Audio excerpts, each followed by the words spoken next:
स्वप्ननगरी मुंबईत स्वतःचं घर असावं हे अनेकांचं स्वप्न असतं। हे स्वप्न पूर्ण करण्यासाठी महाराष्ट्र गृहनिर्माण व क्षेत्र विकास प्राधिकरण मुंबई मंडळाकडून सुमारे 2,500 घरांची विशेष लॉटरी काढण्याची तयारी पूर्ण झाली आहे।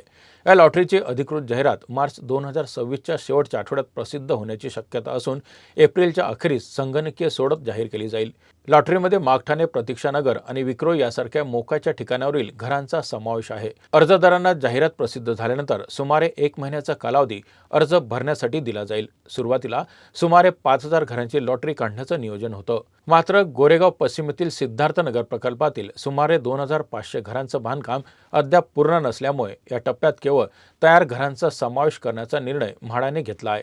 त्यामुळे नागरिकांना घराचा ताबा मिळवण्यासाठी अनावश्यक विलंब होणार आहे।